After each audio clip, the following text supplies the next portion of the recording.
Hello friends, आपका मेरे channel में स्वागत है। आज हम आपको वट सावित्री की पूजन विधि एवं कथा बतलाएंगे। वट सावित्री को बड़ सायत अथवा बड़मावस के नाम से भी जाना जाता है। बड़ यानी बरगद। बरगद की हमारे हिंदू धर्म में पूजा की जाती है। यह व्रत ज्येष्ठ मास में कृष्ण पक्ष की अमावस्या को मनाया जाता है। इस वर्ष यह 10 जून 2021 दिन बृहस्पतिवार को पड़ रहा है। मैं आप सबको सजेस्ट करूंगी कि आप आवश्यक पूजा की सामग्री पहले ही एकत्रित कर लें। यह व्रत पति एवं बच्चों की लंबी उम्र के लिए रखा जाता है। इस दिन वट वृक्ष की पूजा की जाती है। बड़े शहरों में अथवा सोसाइटीज में जहां पर वट वृक्ष नहीं पाया जाता है, वहां प्रतीक के रूप में आप वट वृक्ष की किसी भी छोटी सी डाली को मिट्टी में गाड़कर अथवा किसी भी छोटी सी वट वृक्ष की डाली को लेकर आप उसका पूजन भी कर सकते हैं। इस व्रत में स्त्रियां प्रातःकाल सिर धोकर स्नान करके एवं पूरे रूप से श्रृंगार करके तैयार होती हैं। उसके बाद जल, रोली, चावल, गुड़, कलावा, पुष्प, भीगे हुए चने, धूप, दिया आदि से वट वृक्ष की अथवा वट की डाली की पूजा की जाती है और उसके चारों ओर कच्चे सूत का धागा लपेटते हैं। यह व्रत स्त्रियों के सौभाग्य को अखंड बनाने वाला कहा गया है। भीगे हुए चनों में रुपए रखकर बायना निकालते हैं, फिर हाथ फेर कर सास के पैर छूकर बायना देते हैं। अगर आप चाहें तो गुलगुले अथवा मीठे पुए का भी बायना निकाल सकते हैं। जिस घर में इसी वर्ष किसी लड़के का जन्म या लड़के की शादी हुई हो, उस वर्ष वड़मावस का उज्मन अथवा उद्यापन भी किया जाता है। इस व्रत के उद्यापन की विधि बहुत ही आसान है। इसमें आपको 14 जगह 4-4 पुए अथवा गुलगुले, अगर पुए और गुलगुले नहीं है तो आप बताशे भी निकाल सकते हैं। इस उद्यापन के सामान में आप अपनी क्षमता अनुसार रुपए रखकर अपने बड़ों, बुजुर्गों अथवा ब्राह्मणों को यह सामान दे सकते हैं। अगर आपके पास उस वक्त कोई भी बड़ा बुजुर्ग अथवा ब्राह्मण उपलब्ध नहीं है, तो आप मीठे पुए अथवा बताशों को गाय को खिला दें एवं रुपयों को रख दें, जो कि आप बाद में दान में दे सकते हैं। वट वृक्ष का पूजन करने के बाद सत्यवान सावित्री की कहानी की जाती है, जो इस प्रकार है। प्राचीन काल में भद्र देश में अश्वपति नामक एक प्रतापी तथा ज्ञानी राजा थे। संतान न होने के कारण वे अत्यंत दुखी रहते थे। एक बार पंडितों की सलाह मानकर उन्होंने संतान प्राप्ति के लिए सावित्री देवी का व्रत, पूजन एवं आराधन किया। तब उनके अनुष्ठान से प्रसन्न होकर सावित्री देवी ने स्वप्न में दर्शन दिया और कहा कि तुम्हारे घर में पितृग्रह को उज्जवल करने वाली एक कन्या का जन्म होगा। कुछ समय के पश्चात राजा के घर में एक अत्यंत सुंदर गुणवती कन्या ने जन्म लिया। राजा ने सावित्री देवी की कृपा से प्राप्त उस कन्या का नाम भी सावित्री रख दिया। जब कन्या बड़ी होकर विवाह योग्य हुई, तब उसके माता पिता ने उसे यह सम्मति दी कि तुम अपने योग्य पति का चुनाव स्वयं कर आओ। उस समय कन्या द्वारा अपने योग्य पति का चुनाव स्वयं करने की प्रथा थी। सावित्री एक वृद्ध मंत्री को साथ लेकर वर की खोज में निकल गई। जब सावित्री अपने पति का चुनाव करके अपने पिता के घर लौटी, उस दिन अचानक देवर्षि नारद जी भी राजा अश्वपति से भेंट करने के लिए आ पहुंचे। राजा, रानी तथा सावित्री आदि ने देवर्षि को भक्तिपूर्वक प्रणाम किया। तब नारद जी ने सावित्री से पूछा, बेटी, तुमने अपने पति के रूप में किस पुरुष का चयन किया है? सावित्री बोली, राजा धुमतसेन के एकमात्र पुत्र सत्यवान को मैंने अपना पति बनाने का निश्चय किया है। यह सुनकर नारद जी ने कहा, बेटी, और सब बातों में तो सत्यवान सर्वश्रेष्ठ है, परंतु उसकी आयु बहुत कम है। आज से ठीक 1 वर्ष बाद सत्यवान की मृत्यु हो जाएगी। इस पर सावित्री ने उत्तर दिया, हिंदू लड़की जीवन में एक बार ही किसी पुरुष को अपने हृदय में स्थान देती हैं। मैं सत्यवान को अपना पति मान चुकी हूँ। अब भले ही उनमें कोई भी दोष क्यों ना हो, मैं अपने संकल्प से नहीं डिगूंगी। सावित्री की बात सुनकर देवर्षि नारद उसे आशीर्वाद देकर वहां से चले गए और महाराजा अश्वपति ने भी लाचार होकर सावित्री का विवाह सत्यवान के साथ कर दिया। साध्वी सावित्री सत्यवान के साथ वन में ही रहकर अपने पति तथा अंधे सास ससुर की सेवा करने लगी।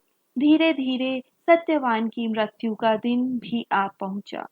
पतिव्रता सावित्री ने 3 दिन पहले से ही व्रत रखना आरंभ कर दिया। मृत्यु के निश्चित दिन वह भी आग्रह करके सत्यवान के साथ लकड़ी काटने के लिए वन में गई। वहां लकड़ी काटने के बाद सत्यवान के मस्तक में अचानक ही असह्य पीड़ा होने लगी। सत्यवान बेचैन होकर वट वृक्ष के नीचे पहुंच सावित्री की जगह पर मस्तक रखकर आंखें बंद करके लेट गया। कुछ समय बाद ही सावित्री ने देखा कि यमराज अपने पाश तथा दूतों के साथ सत्यवान के प्राण लेने आ पहुंचे हैं। सावित्री चुप बनी रही। तब यमराज सत्यवान के प्राण लेकर उसके अंगुष्ठ प्रमाण जीवात्मा को अपने पाश में बांधकर वापस जाने लगे। यह देखकर सावित्री भी सत्यवान के मृत शरीर को वहीं छोड़ यमराज के पीछे पीछे चल दी। जब यमराज बहुत दूर निकल गए और उन्होंने मुड़कर सावित्री को अपने पीछे पीछे आते हुए देखा, तो वो कहने लगे, सावित्री, संसार में मनुष्य जहां तक साथ दे सकता है, वहां तक तुमने भी अपने पति का साथ दिया। अब तुम पीछे लौट जाओ, इससे आगे तुम्हारी गति नहीं है। यह सुनकर सावित्री बोली, भगवन, पति का अनुगमन करना ही पत्नी का धर्म है, अतः मैं अपने पति का अनुसरण करना कैसे छोड़ दूं? आप तो परम धर्मात्मा हैं, भला आप मुझे पीछे लौट जाने के लिए क्यों कह रहे हैं? पति के प्रभाव तथा आपकी कृपा से मेरी गति में कोई अंतर नहीं आएगा। सावित्री के ऐसे भक्तिपूर्ण वचन सुनकर यमराज अत्यंत प्रसन्न हुए। उन्होंने कहा, हे सावित्री, मैं तुम पर अत्यंत प्रसन्न हूँ। तुम अपने पति के प्राणों को छोड़कर मुझसे कोई एक वर मांग लो। यह सुनकर सावित्री बोली, भगवन, आप मुझे यह वर दीजिए कि मेरे अंधे सास ससुर अपने नेत्रों की खोई हुई ज्योति तथा राज्य को पुनः प्राप्त करें। यमराज ने तथास्तु कहा और आगे चल दिए, परंतु सावित्री ने फिर भी उनका अनुसरण करना नहीं छोड़ा। तब यमराज ने पूछा, सावित्री, अब तुम क्यों पीछे आ रही हो? सावित्री बोली, भगवन, आप मेरे पति को एक मार्ग पर लिए जा रहे हैं और मुझसे दूसरे मार्ग पर चलने का उपदेश करते हैं। यह भला कहाँ तक उचित है? नारी के लिए तो पति ही गति है। भला मैं अपने पति को छोड़कर कहाँ जाऊं? आप अत्यंत दयालु, धर्मात्मा तथा लोगों का उपकार करने वाले हैं। मैंने तो पारिवारिक जीवन का कोई भी सुख अभी तक नहीं देखा। तब भला आप मुझे बार बार पीछे लौटने की बात कहकर दुखी क्यों करना चाहते हैं? इस पर यमराज दुखी हो गए।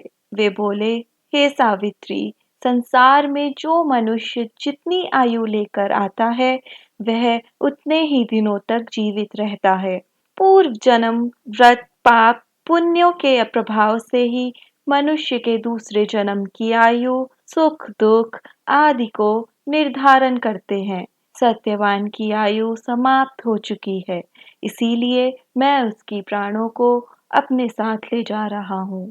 तुम चूंकि परम साध्वी एवं गुणवती हो तथा तुमने अपनी बातों से मुझे प्रसन्न कर दिया है, अतः सत्यवान के प्राणों के अतिरिक्त तुम अपने पारिवारिक सुख उपभोग के लिए मुझसे कोई एक वरदान और मांग लो। तदुपरांत पीछे लौट जाओ, यही तुम्हारे लिए उचित रहेगा। यमराज के यह वचन सुनकर सावित्री बोली, भगवन, यदि आप मुझे पारिवारिक सुखोपभोग प्रदान करना चाहते हैं तो कृपा कर यह वर दीजिए कि मुझे 100 पुत्रों की प्राप्ति हो। यमराज ने शीघ्रता में तथास्तु कहा और आगे बढ़ चले, परंतु कुछ दूर और आगे जाने पर जब उन्होंने पीछे मुड़कर देखा तो पता चला कि सावित्री अब भी उनका अनुसरण करती चली आ रही हैं। तब यमराज ने कहा, हे पुत्री, अब तुम मेरा पीछा क्यों कर रही हो? सावित्री बोली, हे पिता, आपने मुझे 100 पुत्र होने का वर तो दे दिया, परंतु पति के बिना उन पुत्रों की प्राप्ति किस प्रकार होगी? मैं पतिव्रता स्त्री हूँ, अतः अब आप स्वयं ही विचार कर लीजिए कि क्या अब भी आपके द्वारा मेरे पति के प्राणों को ले जाना उचित है? महात्मा यमराज सावित्री की इस युक्ति के आगे परास्त हो गए। उन्होंने सत्यवान के प्राणों को अपने पाश से मुक्त कर दिया और कहा, सावित्री, तुमने ठीक ही कहा है। अपने दिए हुए वर को पूरा करने के लिए मैं सत्यवान के प्राणों को अपने पाश से मुक्त करता हूँ। अब तुम अपने पति को साथ लेकर सुखपूर्वक घर जाओ तथा दीर्घ काल तक सर्व प्रकार के सुख प्राप्त करो। मेरे आशीर्वाद से तुम्हारे इस पतिव्रत धर्म की कथा तीनों भवनों में प्रसिद्धि प्राप्त करेगी और जो भी पति परायण स्त्री इस वृतांत को सुनेगी उसे भी अचल सौभाग्य प्राप्त होगा। इतना कहकर यमराज सत्यवान के प्राणों को छोड़कर अपने लोक को चले गए। मृत्यु सत्यवान पुनः जीवित होकर उठ बैठा। जिस वट वृक्ष के नीचे सत्यवान ने प्राण छोड़े थे तथा पुनर्जीवन प्राप्त किया था, सावित्री ने उसकी प्रदक्षिणा की।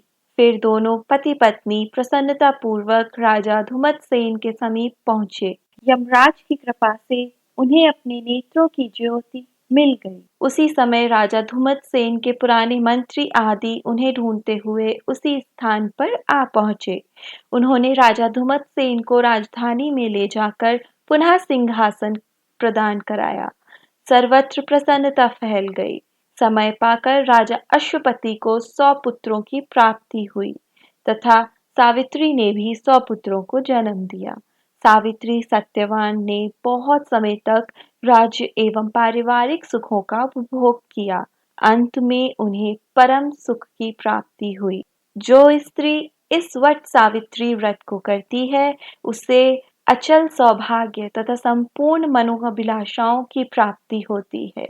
कथा संपन्न हुई। इसी तरह से विधि विधान की जानकारी पाने के लिए आप हमारे चैनल से जुड़े रहें एवं इसे सब्सक्राइब करें, लाइक करें, शेयर करें। जय हो।